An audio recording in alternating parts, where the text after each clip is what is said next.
6장, 7장에서는 하나님께서 어떻게 기적적으로 기드온과 그리고 300명의 군사들을 통하여 이스라엘에게 승리를 가져다 주셨는지, 그래서 300대 13만 5천의 전쟁에서 어떻게 하나님께서 역사하시는지에 대해서 자세하게 우리들에게 기록을 하고 있습니다. 그 놀라운 승리의 장인 6장과 7장을 지나서 이제 제8장의 문이 열리면 전쟁 이후에 도망간 적군을 소탕하는 마무리 전투가 시작이 됩니다. 미디안 연합군과 이스라엘 군대와의 전쟁은 사실상 결정적으로 끝이 났습니다. 항아리가 깨지고 횃불이 타오르고, 그리고 또한 고함 소리가, 나팔 소리가 울려 퍼질 때에 자기들끼리 서로 찌르고 죽였던 미디안의 군사들이 대표를 했고, 이제 그들은 패잔병이 되어서 도망을 가고 있습니다. 그와 같이 결정 전쟁이 끝났을 때에 출정했던 군사들이 한 자리에 모여서 이제는 서로가 서로를 축하하고, 그리고 또한 요즘으로 말하면 하이파이브를 이렇게 탁 쳐야 될 그런 축하를 하고 셀레브레이션을 해야 될 그런 시간이 된 것이죠. 전쟁담을 나누며 어떻게 하나님께서 그들에게 역사해 주셨는지를 서로 이야기하며 은혜를 나눠야 될 시간입니다. 에브라임 사람들 역시 자기 자신들이 목을 팬 적장 오렙과 스앱, 오렙은 까마귀라는 뜻이었고 스앱은 늑대라고 하는 뜻이라고 지난번에 말씀을 드렸죠. 까마귀와 늑대라고 하는 이름을 가지고 있는 오렙과 스앱을 죽인 일을 자랑스럽게 또한 무용담으로서 서로가 나눠야 될 그런 시간입니다. 그렇게 전쟁이 마무리되어서 온 사람들이 즐거워해야 될 이때에 오늘 8장 말씀 보니까 또 다른 다툼이 시작이 되고 있는 것을 볼 수가 있습니다. 이 다툼의 주체는 지금 에브라임 사람들입니다. 에브라임 사람들이 울그락불그락한 얼굴로 와서 기드온에게 시비를 걸고 나선 것이죠. 1절 말씀 우리 같이 읽어보도록 합니다. 1절 말씀 시작. 에브라임 사람들이 기드온에게 이르되 내가 미디안과 싸우러 갈 때에 우리를 부르지 아니하였으니 우리를 이같이 대접함은 어찌 됨이냐 하고 그와 크게 다투는지라. 한마디로 뭡니까? 너 왜 미디안하고 전쟁할 때 우리를 안 불렀냐? 이것입니다. 그것을 너가 우리를 불러서 우리도 이 전쟁에 참여해서 우리도 크게 한 역할을 해야 되는데 왜 우리를 부르지 않았냐? 왜 우리를 이따위로 대접했느냐? 이것이 바로 이제 에브라임 사람들의 그 이슈였던 것이죠. 그리고는 기드온과 어떻게 해요? 크게 다투었다. 다투는데 그냥 다투는 게 아니라 그냥 말로 이렇게 잠깐 그 시비를 건 것이 아니라 크게 다투었다. 크게라는 말은 베하자카, 직역을 하면 아주 강하게 다투었다라고 하는 말입니다. 이 크게 다투었다라고 하는 말의 의미는 그 당시에 기드온과 에브라임 사람들과의 이 사이에서 말 한마디 까딱 잘못해서 서로 감정을 상하게 하는 그런 말이 오가면 전쟁이라도 일어날 수 있는 일촉즉발의 상황까지 갔다라고 하는 것을 우리들에게 보여주죠. 에브라임 사람들은 도대체 왜 여기서 이렇게 이슈를 제기하고 있을까요? 왜 자기들을 부르지 않았다고 이렇게 서운해하고 그리고 화가 나서 기드온에게 지금 이슈를 제기하고 있는 것일까요? 에브라임 사람들은 이스라엘의 중심에 바로 자기들 지파가 있다라고 생각을 했습니다. 다시 말해서 스스로 이스라엘의 리더격이라고 생각을 했던 것이죠. 그도 그럴 만한 것이 이스라엘 야곱의 12 아들들 가운데에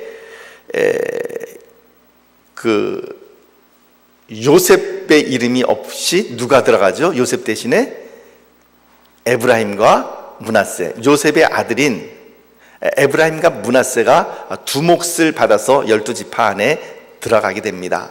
그러니까 장자가 다른 아들들에 비해서 두 몫을 받는 것을 비교한다면, 그래서 야곱의 심중의 마음속에 장자는 누구를 지금 지목하고 있느냐면 요셉을 지목하고 있는 것과 마찬가지죠. 그러니까는 요셉의 두 아들 에브라임과 므낫세가 있습니다.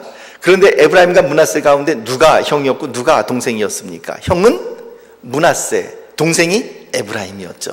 그래서 요셉이 마지막 이제 그의 노후 마지막 때에 요셉이 이제 야곱의 마지막 때에 그 아버지 야곱이 이제 그 기력이 다해갈 때에 그 두 아들을 데리고 축복 기도를 받으러 나오는데 아버지의 눈이 어두우시니까 아버지의 손이, 오른손은 누구를 축복하죠? 장자 맏아들을 축복하고 왼손은 동생을 축복하는 그런 자리가 되죠. 그래서 아버지 야곱의 오른손에는 므낫세가 갈 수 있도록 배치를 하고 왼손 쪽에는 그 동생인 에브라임이 갈 수 있도록 이렇게 배치를 해서 이렇게 딱 끌고 들어갑니다. 이렇게 가서 살짝 밀어 넣습니다. 그런데 야곱이 보통 때 같으면 이렇게 축복을 해줄 텐데 어떻게 축복했죠? 이렇게 X자로 손을 엇갈려서 축복을 했습니다. 그래서 오른손을 에브라임에게, 왼손을 므낫세에게 그렇게 축복을 해주었던 것을 우리가 기억을 합니다.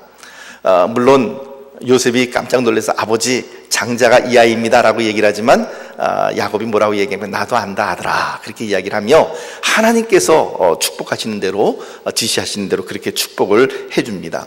그러니까 에브라임 지파의 마음 가운데 뭐가 있을까요? 굉장한 프라이드가 있는 거죠. 프라이드. 야, 그래도 우리 아버지 요셉, 우리 조상 요셉으로 말미암아 우리 지파가 에브라임 지파하고 므낫세 지파가 두 몫을 얻었어. 우리가 장자와 같은 그런 지파들이야. 그런데 그 중에서도 므낫세와 에브라임 가운데서도 오른쪽에 축복을 받은 에브라임, 우리야말로 정말로 이 이스라엘을 선도하는 선봉 지파요. 그리고 우리야말로 이 이스라엘을 대표할 수 있는 리더격이라고 말을 할 수 있지. 이것이 바로 에브라임 지파의 자부심이었습니다. 어디 그뿐입니까? 나중에 가나안 정복을 할 때 모세의 뒤를 이은 지도자 누구요? 여호수아. 여호수아의 지파가 어느 지파였는지 눈치로 이렇게 딱 잡으시면 아시겠죠? 어느 지파입니까? 에브라임 지파였거든요.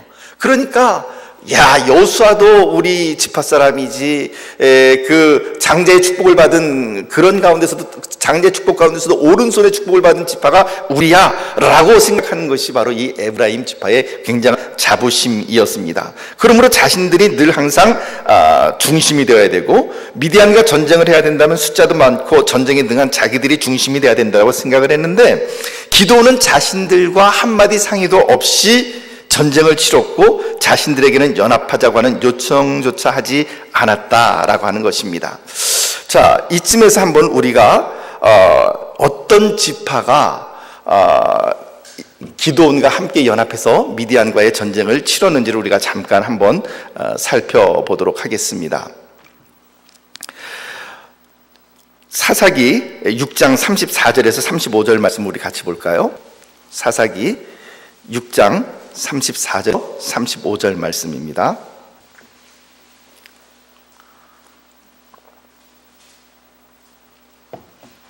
같이 한번 읽어봅니다. 시작. 여호와의 영이 기드온에게 임하시니 기드온이 나팔을 불매 아비에셀이 그의 뒤를 따라 부름을 받으니라. 자, 아비에셀이 맨 처음에 나옵니다. 아비에셀은 누구죠? 아비에셀은요, 바로 기드온이 속해 있는 그 일종의 시족입니다. 자, 일단 기드온이 속해 있는 지파는 므낫세 지파인데, 므낫세 지파 가운데서도 소위 말해서 이렇게 가문들이, 여러 가문들이 있지 않겠습니까? 그 가운데 한 가문이 바로 아비에셀이라고 하는 가문이었습니다. 그래서 아비에셀 가문 가운데 기드온의 아버지 요아스가 속해 있고, 그리고 요아스의 아들이 바로 기드온이었던 것이죠. 그러니까 기드온이 맨 처음에 그 군대를 소환하자 제일 먼저 응답을 하는 게 누구냐면 므낫세 지파의 아비에셀이었습니다. 예를 들면 뭐 우리식으로 하면 뭐 경주 정씨, 뭐 김해 김씨, 뭐 밀양 박씨, 그런 시족들이 먼저 그 응답을 했다라는 것입니다.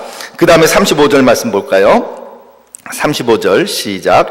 기드온이 또 사자들을 온 므낫세에 두루 보내매 그들도 모여서 그를 따르고, 자, 므낫세 지파가 나옵니다. 온 므낫세. 그 다음 또 사자들을 아셀과 스불론과 납달리에 보내매 그 무리도 올라와 그를 영접하더라.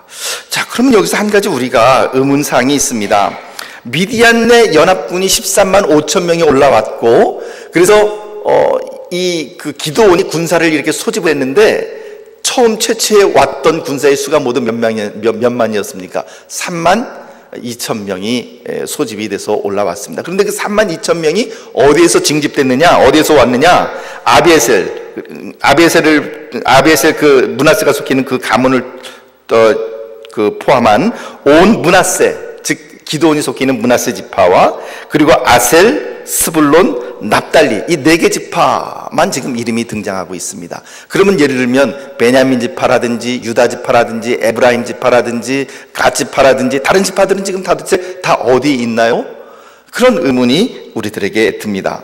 우선 이것을 살펴보기 위해서 우리 그 지도를 한번 잠깐 좀 보기를 원합니다. 아이패드로 좀 화면을 전환해 주십시오.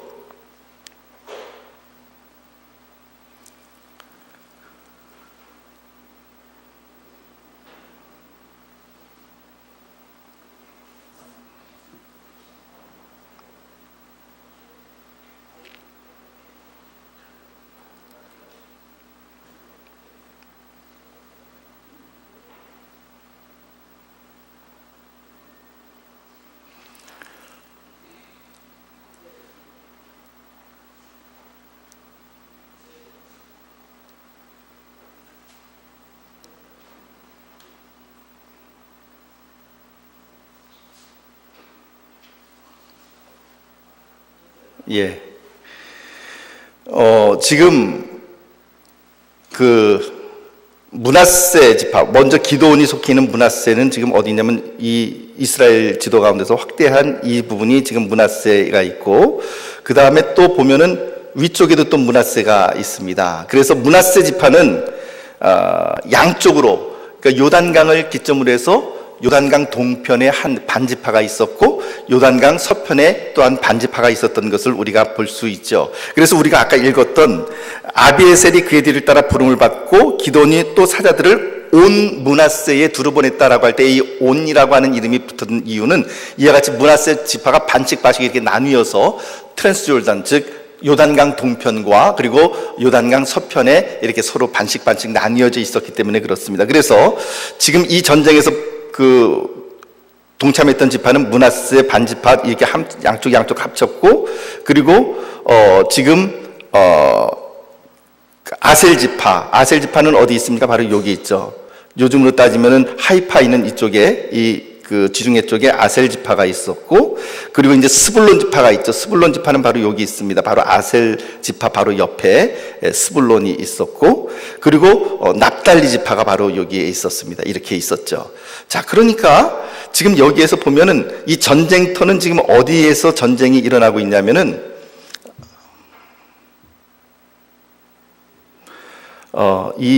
여기 엔돌이라고 되어 있는 이 부분,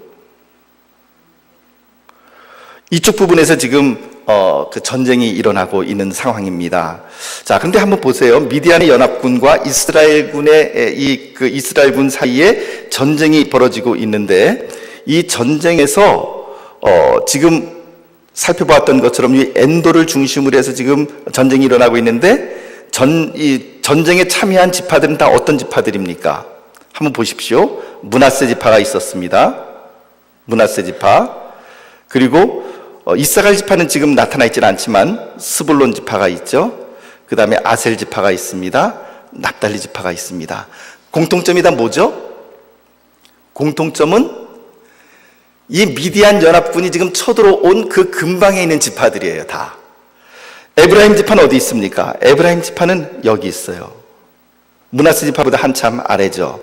그러니까 지금 이 상황을 놓고 보면 그 아셀, 스불론, 납달리 그들이 차지하고 있는 이 지파들의 그 기업에서 가까운 곳에서 전쟁이 벌어지자 군대를 파견한 지파들은 다 이제 그쪽 지방에 있는, 그쪽 근방에 있는 그런 지파들이었다라고 하는 것이죠.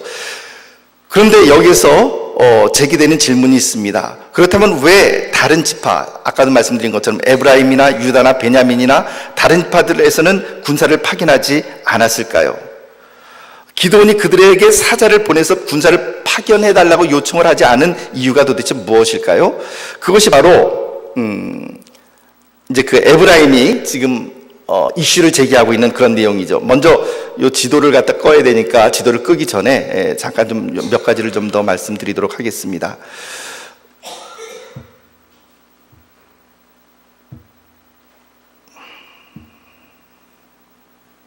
아까도 말씀드린 것처럼 전쟁터는 바로 여기였습니다. 엔돌이라고 하는 곳, 이쪽을 중심으로 해서 전쟁이 일어나게 됐고, 그리고 이제 미디안 군사들이 도망갈 가는데 어디로 도망을 가냐면 어떤 방향으로 도망가냐면 이쪽 방향으로 이렇게 도망을 갑니다. 이렇게 도망을 갔다가 숫곳이라는 곳이 아까 나왔었죠. 숫곳, 그 다음에 분우엘이라고 하는 곳이 나타납니다.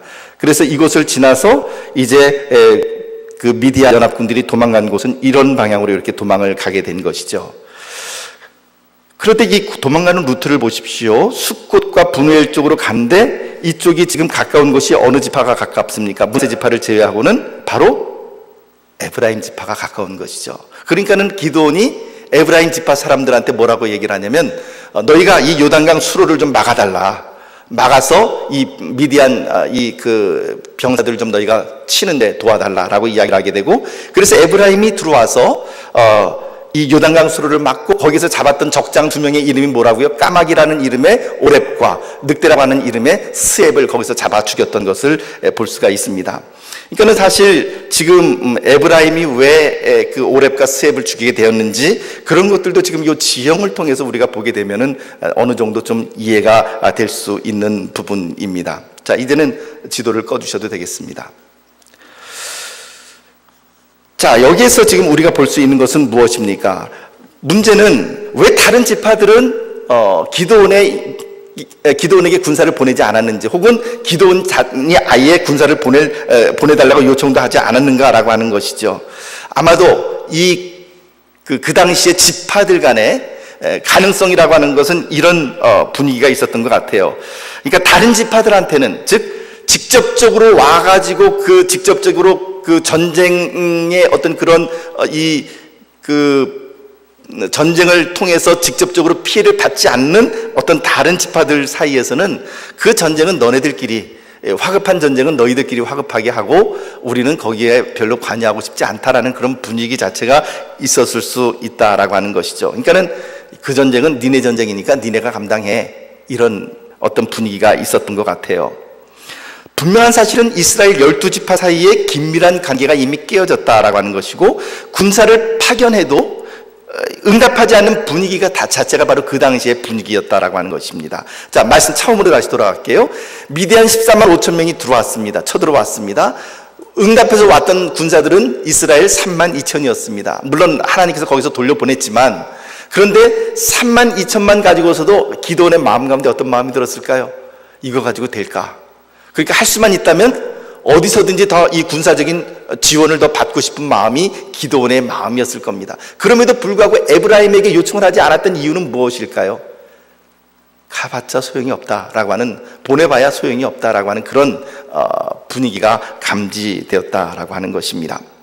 이 분위기는 기드온 때만 있었던 것이 아니라 이미 그 전에 우리가 살펴보았던 드보라와 바락 사건에서도, 드보라와 바락이 가나안 왕 야빈의 명을 받고 출정한 시스라, 군대장관 시스라의 철병거 900대를 쳐부수는 그 전쟁 사건에도 이런 분위기가 감지가 됩니다. 승리하고 난 다음에 드보라가 사사기 5장 17절 말씀에 뭐라고 노래합니까? 이렇게 노래합니다. 같이 한번 읽어볼까요? 사사기 5장 17절 말씀 시작. 길르앗은 요단강 저편에 거주하며 단은 배에 머무름이 어찌 됨이냐. 아셀은 해변에 앉으며 자기 항만에 거주하도다. 달리 이야기하면 단이 전쟁에 나오지 않았고 아셀도 해변에 앉아서 자기 항만에 앉아서 전쟁에 참여하지 않았다. 그러니까 전쟁에 참여하지 않은 다른 지파들에 대한 질책을 노래에서 이렇게 표현하고 있는 것이죠.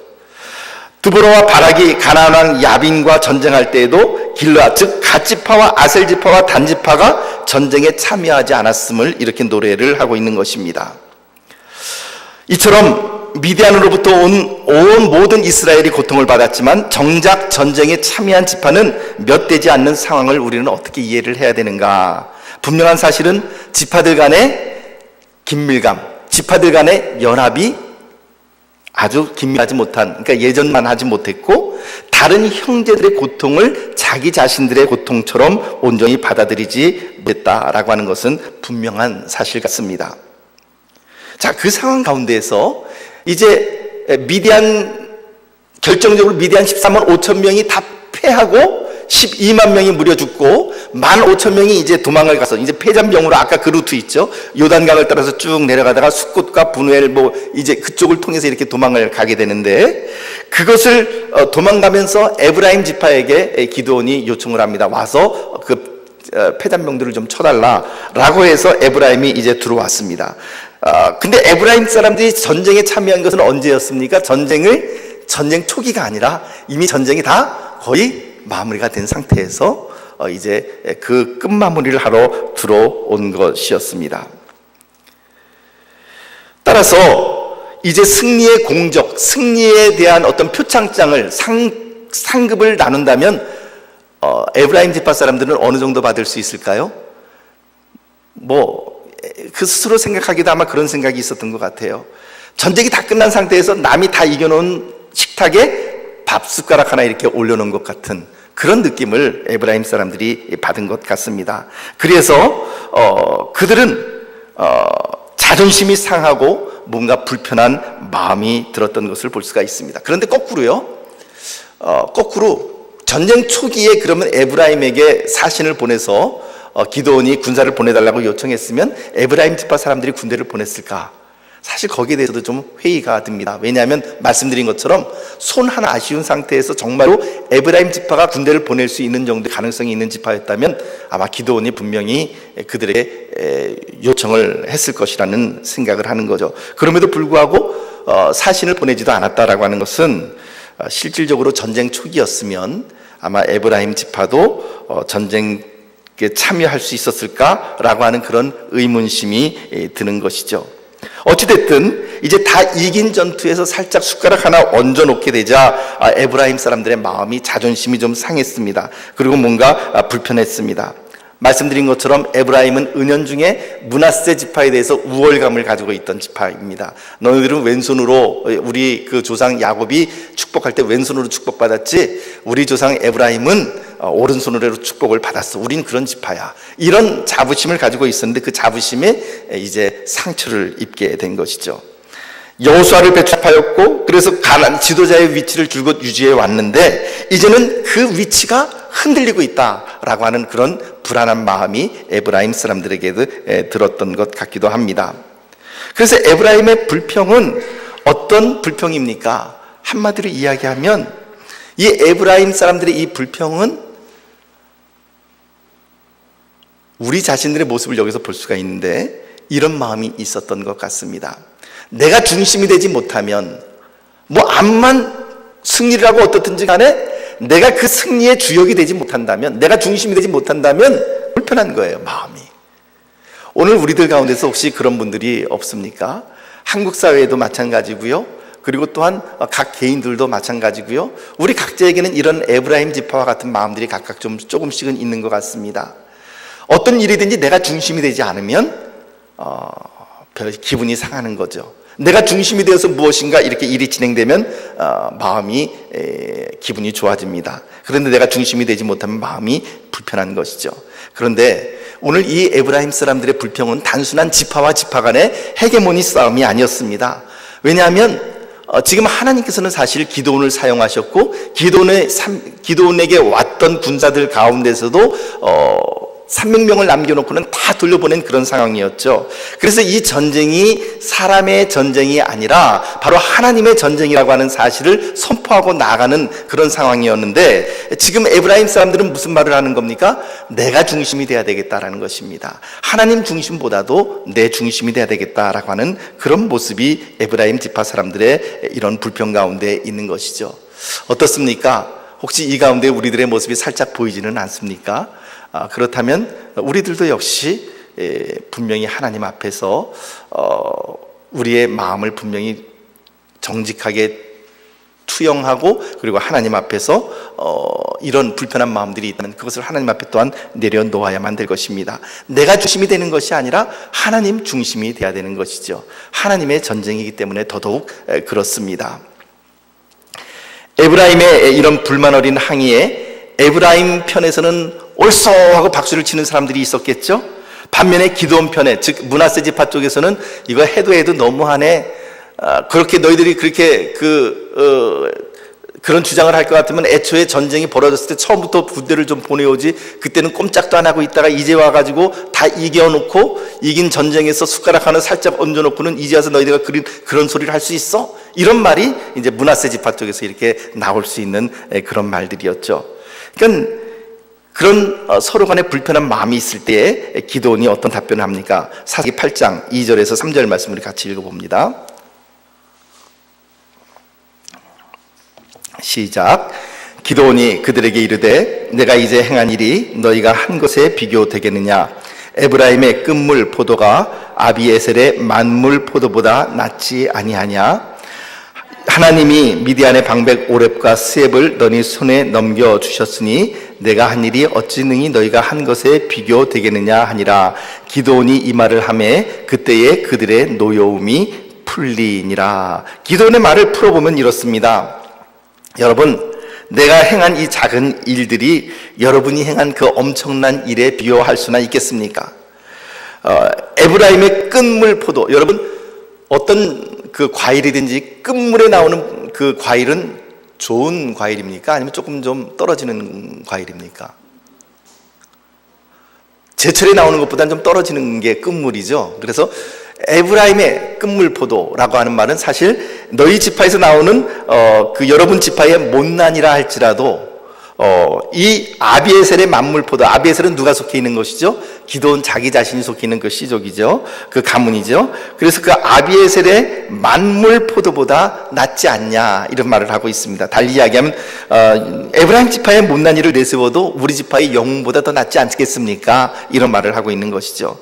우리가 전쟁을 했다고는 하지만 우리가 한 일이 뭐가 있습니까? 여러분들이 오렙과 스앱을 잡아서 죽이지 않았습니까? 이보다 더 큰 전과가 어디 있겠습니까? 이렇게 지금 이야기를 하고 있는 것이죠. 기드온의 이 말은 굉장히 지혜로운 말이었습니다. 기드온은 유순한 대답으로 에브라임 지파의 마음속에 일어나는 분노를 감싸 안았습니다. 그들이 하는 비난은 무엇으로요? 칭찬으로 감싸 안았습니다. 그들이 품고 있는 적대감을 온유함으로 감싸 안았습니다. 그러한 기드온의 행동은 참으로 지혜로운 것이었습니다. 자기 자신의 자존심을 내세우기보다는, 물론 기드온으로서도 얼마나 할 말이 많았겠습니까? 아니, 이 전쟁은 뭐 우리가 한 거, 내가 뭐 이렇게 주도한 것도 아니고 하나님께서 시켜서 한 것인데, 이런 말을 할 수도 있을 것이고요. 말씀드린 것처럼 아니 그렇게 얘기할 것 같으면 너희가 전쟁 초기부터 참여하지, 말을 할 수도 있었겠지만 그런 말을 하는 것이 아니라 오히려 칭찬과 그리고 또한 온유함으로 그 에브라임 사람들의 마음을 껴안아주고 있는 모습을 볼 수가 있습니다. 자기의 자존심을 내세우는 대신에 기드온은 어리석은 에브라임 사람들의 자존심을 세워준 것이죠. 왜 그랬을까요? 기드온은 이 싸움의 주적이 누구인가를 분명히 알고 있었습니다. 지금 그들의 주적은 누구입니까? 도망갔지만 아직까지 15,000명이 남아있는, 그리고 그 왕이 살아있는 미디안 군사들이 바로 그들의 주적이요, 지금 에브라임 지파가 그들의 적군이 아니라고 하는 사실을 기드온이 분명히 깨달아 안 것입니다. 사랑하는 성도 여러분, 싸우면은 이겨야 되겠죠. 그것을 우리는 참 좋아합니다. 그런데 항상 이기는 것만이 정말 좋은 것일까요? 거기에 대해서는 한번 오늘 본문 말씀을 생각하면서 이런 생각을 해봅니다. 때로는 싸우지 않고 온유함으로 감싸 안음으로 져주는 것이 진짜 이기는 것일 수 있다라고 하는 것입니다. 이처럼 기드온이 에브라임 지파 사람들에게 유순한 말로 그리고 자기 자신을 낮춤으로 인하여서 어떻게 됐다고요? 그들의 보니까 3절 말씀 하반절 보니까 이 말을 하며 그때에 그들의 노여움이 풀리니라. 그 마음의 분노가 녹아내렸다라고 하는 것을 우리들에게 보여줍니다.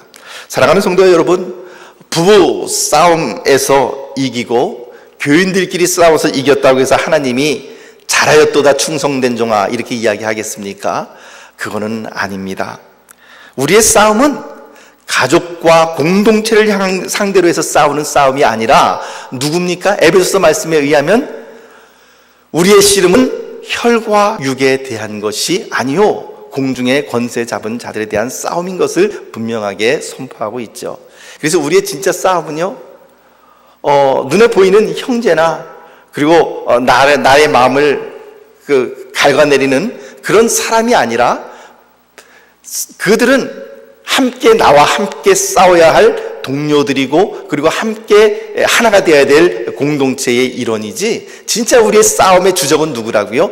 공중의 권세 잡은 자라고요. 그것을 성경 말씀이 우리들에게 이렇게 이야기를 합니다. 이제 기도는 생명을 걸고 300명의 용사들과 함께 미디안 패잔병 추격전을 벌입니다. 근데 재밌잖아요. 오늘 성경 말씀에도 보면 뭐라고 얘기합니까? 이제 이 에브라임 사람들이 정말로 전쟁에 참여할 마음이 있었고 그래서 무엇인가 지금이라도 자기들이 도울 마음이 있었다면 기도원과 함께 그 패잔병을 치러 가야 되잖아요. 그런데 지금 보면은 패잔병을 치러 나가는데 그 에브라임 지파는 또 이렇게 또 싹 빠집니다. 4절 말씀을 보세요. 4절 말씀 보면 기드온과 그와 함께 앉아 300명이 요단강에 이르러 건너고 비록 피곤하나 추격하며 이렇게 기록을 합니다. 그러니까는 사실 이 에브라임 지파 사람들의 이 모습을 보면은요, 거기는 얼마나 자기 자신을 드러내고 싶어 하는지 하는 인간의 어떤 그런 이 때로는 더럽고 또 때로는 이 치졸한 어떤 그런 인간의 모습이 보이는 거죠. 그들은 쏙 빠져버립니다. 이제 힘든 일에 있어서는 또 쑥 빠져버리고 추격하는 것은 누구냐면 기드온과 그와 함께한 300명의 사람들이 추격을 합니다. 근데 그들이 이른 곳이 아까 그 요단강 이렇게 쭉 내려오다 보니까 거의 사해 근방 가까이 와서 숫곳이라고 하는 곳이 있었죠. 숫곳에 이르게 되었습니다. 그래서 그 동네는 근데 어느 지파 사람들이었습니까? 숫곳하고 분우엘은 아까 제가 잠깐 살짝 보여줬는데 무슨 지파였는지 기억나세요? 갓지파였습니다. 갓지파가 차지한 그 기업의 숫곳이라고 하는 곳에 이르게 되었습니다. 근데 아까도 말씀드린 것처럼 이제 240km가 넘는 그 길을 행군해 가면서 미디안 패잔병들을 추격하고 있는 이 기드온과 300명의 군사들의 입장에서 보면 식량을 많이 갖고 올 수 없잖아요. 추격하는데 뭐 무거운 짐을 가지고 오시는 것도 아니고 배도 고프고 피곤하고 그리고 몸도 피곤한 그런 상황 가운데 펴져 있었습니다. 그래서 갓지파의 동네인 숫곳에 들어가면 거기서 어느 정도 이제 음식도 조달할 수 있고 그리고 거기에서 좀 쉼을 얻을 수 있겠다라는 생각을 했지만 거기에 막상 도달했을 때 숫곳 방백들이 뭐라고 얘기를 합니까? 싸늘한 냉대를 합니다. 6절 말씀을 우리 한번 봅시다. 6절 말씀 시작. 숫곳에 방백들이 이르되 세바와 살문나의 손이 지금 내 손 안에 있다는 거냐? 어찌 우리가 내 군대에게 떡을 주겠느냐 하는지라. 뭐라고 얘기하냐면 미디안 왕인 세바와 살문나의 손이, 즉 그들을 이미 너희가 잡기라도 했다는 거냐? 포로로 잡았다고 하는 것이냐? 어찌 우리가 너의 군대에게 떡을 주겠느냐? 이 말의 의미는 우리가 좀 주의 깊게 봐야 될 것은 지금 기드온과 함께하고 있는 군사들을 향하여 뭐라고 얘기합니까? 누구의 군대라고요? 6절 말씀 다시 한번 올려주십시오.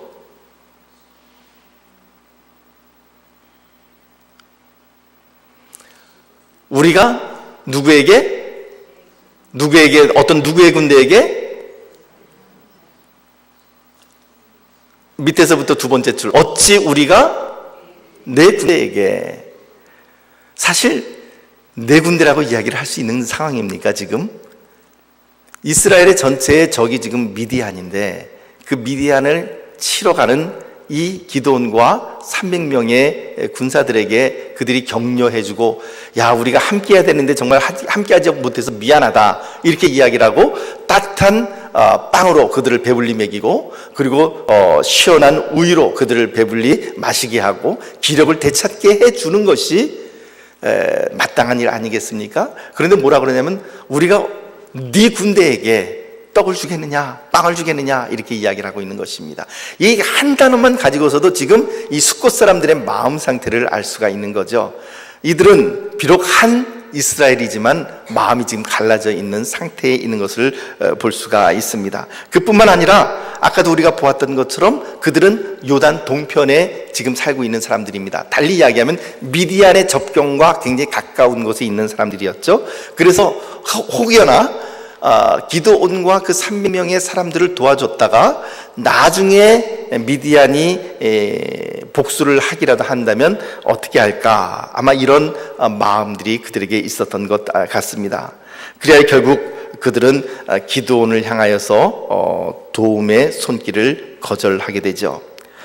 숫곳을 뒤로 하고, 그래서 이제 기드온은 이렇게 선포를 합니다. 기드온이 이르되 그러면 여호와께서 세바와 살문나를 내 손에 넘겨주신 후에 내가 들가시와 찔레로 너희 살을 찢으리라 라고 하는 심판의 메시지를 남기고 이제 6km를 더 행군해서 분우엘이라고 하는 곳에 이르게 됩니다. 아까 우리가 지도에서 봤죠. 분우엘은 창세기 32장 32절에 나타나는 브니엘과 동일한 지명입니다. 창세기에서는 브니엘 그렇게 얘기했고 지금 사사기에서는 분우엘이라고 이렇게 이야기를 하고 있는 것이죠. 하나님의 얼굴이라고 하는 그 이름을 가지고 있는 그러한 장소입니다. 여러분, 숫곳 같은 경우도 누가 이름을 지었냐면 야곱이 이름을 지었습니다. 브니엘도 야곱이 이름을 지었죠. 창세기 33장 17절 말씀 보면 야곱이 그의 가축들을 위해서 우리간을 지었고 그의 가족들을 위해서 집을 지었다. 그래서 숫곳이다 이름을 지었습니다. 이 숫곳이라고 하는 말의 의미는 수카하게 되면 초막을 의미합니다. 그래서 우리가 이야기하는 이스라엘의 3대 절기 가운데 초막절 하면은 수콧이라고 이야기를 합니다. 히브리어로는. 그래서 수콧이라는 말은 초막들이라고 하는 복수 형태가 되는 것이죠. 그래서 그곳에 우리간을 지었기 때문에, 즉 수콧을 지었기 때문에 그곳의 이름을 수콧이라 이렇게 이름을 했고, 지금 이것 분우엘에서는 하나님의 얼굴을 본 곳으로 야곱이 그곳의 이름을 분이엘 혹은 분우엘이라고 하는 이름을 지어줬던 것이죠. 둘 다 야곱이 이름을 명명해 준 것입니다. 둘 다 그것이 예전에는 어떤 의미를 가지고 있었냐면 쉼이 있었던 장소였음을 우리들에게 보여줍니다. 수콧도 마찬가지고 분우엘도 마찬가지고, 분우엘에서는 야곱이 그의 인생의 가장 극심한 어려움에 처해 있을 때에 하나님과 대면하고 하나님과 씨름해서 이스라엘이라고 하는 이름을 받았던 곳이 바로 분우엘이라고 하는 곳이었죠. 그처럼 그들의 인생의 가장 어려울 때에 하나님을 만났던 곳이었고 쉼을 얻었던 곳이었는데, 이제 그곳에서 기드온과 300 군사들은 냉대를 받게 되는 것을 볼 수가 있습니다. 그 이름과는 달리 냉대를 받고, 그리고는 마찬가지로 기드온은 그들에게 복수를 약속하고 그렇게 넘어오게 되죠. 분우엘에서부터 약 40km 산악지대를 더 횡단하게 되고 드디어 허탈과 공황 상태에 빠져있는 세바와 살므나를 기습 공격해서 붙잡아서 그 진영을 파하고 붙잡아 돌아오게 됩니다. 그리고는 돌아오는 길에 기드온은 자기들을 배척했던 수콧과 그리고 분우엘 사람들을 공격하게 되는 것이죠. 이 이야기를 통해서 물론 이 기드온이 수콧과 분우엘을 공격한 이 건에 대해서 이 일이 반드시 항상 긍정적인 면으로만 볼 수 없습니다. 부정적인 면도 분명히 있는데 시간 관계상 그 부분은 다음 주에 우리가 함께 살펴보도록 하고요. 여기서 우리가 함께 살펴보고 싶은 것은 무엇이냐면, 동일하게 에브라임도 마찬가지고 수콧이나 분우엘도 이 전쟁에 참여하는 것에 대해서 그렇게 좀 기드온에 대해서 부정적인 그런 반응을 보였던 사람들이었습니다. 그런데 왜 에브라임에 대해서는 기드온이 그렇게 겸손하게 혹은 달래는 말로 그들의 분노를 녹였고, 반면에 수콧이나 분우엘 사람들에 대해서는 가차없는 심판의 칼을 휘둘렀던 것일까요? 탈무드에 보면 이런 이야기가 있습니다. 예전에 한번 제가 말씀드렸습니다. 어느 강에 머리가 둘 달려있는 그런데 몸은 하나인 샴 쌍둥이라 그러죠. 몸은 하나인데 머리가 둘이에요. 그 아이가 이렇게 태어났습니다. 그래서 부모는 이 아이들의 호적 신고를 할 때 두 아이 이름으로 호적 신고를 해야 될지, 아니면 몸이 하나니까 한 아이 이름으로 호적 신고를 해야 될지 아주 고민이 됐습니다. 그래서 어떻게 생각해 보면 두 아이인 것 같고, 또 어떻게 생각하면 한 아이인 것 같고, 그래서 그것을 해결하다 못해서 랍비에게 찾아갔죠. 그러자 랍비가 이런 말을 해주었습니다. 끓는 물 한 방울을 아이의 머리 위에 떨어뜨려 봐라. 그래서 끓는 물 한 방울이 머릿속에 이렇게 머리에 딱 떨어졌을 때 그 머리에 그 끓는 물이 이렇게 딱 닿는 순간에 애가 뜨거우니까 울 거 아닙니까? 그 아이가 울 때 그 물 맞은 아이만 울고 한 녀석이 빙글빙글하고 있으면 그 아이는 몇 명일까요? 2명이다. 왜냐하면 같은 몸이라고 한다면 한 고통에 대해서 같이 느껴야 되는데 한 아이는 고통을 느끼지만 한 아이는 한 다른 쪽인 머리에 있는 애는 고통을 느끼지 못하기 때문에 그 아이는 둘이다. 반면에 끓는 물 한 방울 이렇게 똑 떨어뜨렸을 때 두 아이가 동시에 울음을 터뜨리면 이거는 한 아이다. 이렇게 판단을 내려주었다라고 하는 것이죠. 여러분, 형제란 무엇이겠습니까? 그리고 공동체란 무엇이겠습니까? 교회란 무엇이겠습니까? 바로 이와 같이 형제가 아플 때 나도 같이 아파해 줄 수 있는 것, 그것이 바로 공동체이고 한 몸이고 한 가족이고 한 교회가 되는 것입니다. 상대방이 피를 흘리고 있는데 나는 피를 흘리지 않았다고 싱글벙글 웃고 있거나 혹은 상대방이 아파하는데도 내가 당한 일이 아니라고 나는 나 몰라라 한다고 한다면 그것은 형제도 아니고 한 몸도 아니다라고 하는 것이죠.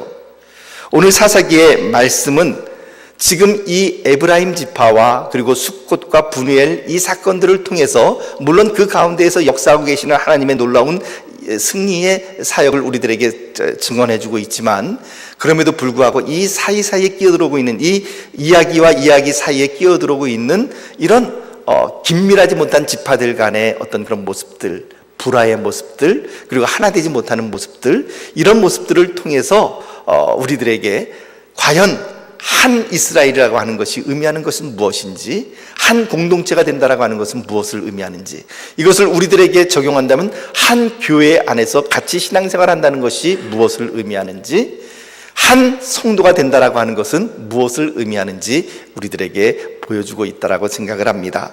사랑하는 성도 여러분, 에브라임에 대해서는 기드온이 그들을 달랬습니다. 왜 그렇습니까? 에브라임이 불평했던 건 뭐라고 불평했냐면 싸우지 않겠다가 아니라 왜 이 싸움에 우리를 초청하지 않았느냐라고 하는 것을 가지고 이슈를 걸었기 때문에 에브라임에 대해서는 기드온이 굉장히 유화적으로 부드럽게 그들을 달래줍니다. 그러나 반면에 숫곳과 분우엘 사람들은 어떻습니까? 그들은 그 싸움에 동참하는 것 자체를 싫어했고 형제를 돕는 것을 배척을 했습니다. 아마도 기드온이 그들을 쳤던 이유 중에 하나가 그것이 아니겠나라는 생각을 해봅니다.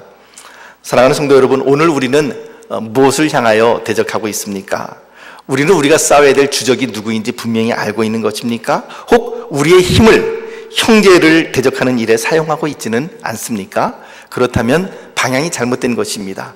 우리가 분명히 알아야 될 것은 무엇입니까? 우리가 분명히 알아야 될 것은 우리의 주적은 바로 혈과 육을 가진 인간이 아니라 바로 공중의 권세 잡은 사탄 마귀라고 하는 사실을 분명히 보시고 우리의 주적을 분명히 보고 올바른 싸움에 나설 수 있는 지혜와 용기가 우리의 것이 되기를 예수님의 이름으로 축복합니다. 우리 함께 기도하겠습니다. 하나님 아버지, 오늘 말씀을 통하여